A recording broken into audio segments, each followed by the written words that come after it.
düştüm, pervana boldum indi. Şovkun közüne köydüm, bir yana boldum indi.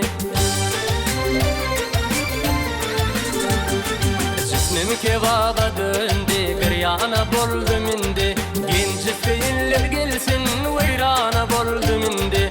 Ayrıldım ayağlardan, bigane boldum indi. Dünya menden kevletmez, men hem bekre yalmaz. Men oldum bir derdim, köp hoşbaq dolup gülmez men.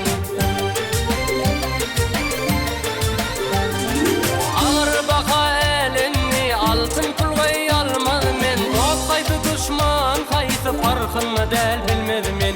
Hiç kimse almaz halim, ayağına boldum indi.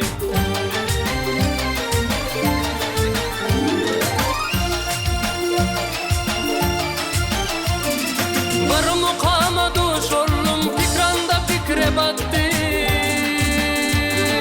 Canında canan bollu, huşundan gidip yattı.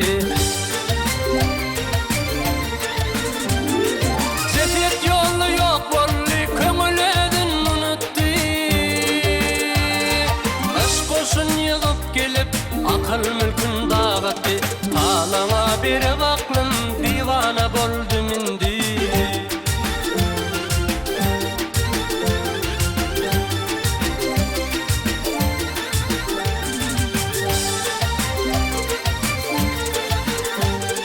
Maltumuli her zaman, neyleyin olmay gıryan. Fikir layına battım, çıkabilmedim en baryan. Gövre harapten tuğrap, köngülümün şekri veyran. Can cesetil akıllan, ayranıp kalım rüyan. İş gelip alşa düştü, merdana buldum indi. Gövre harapten tuğrap, köngülümün şekri veyran. Can cesetil akıllan, ayranıp kalım rüyan. İş gelip alşa düştü, merdana buldum indi.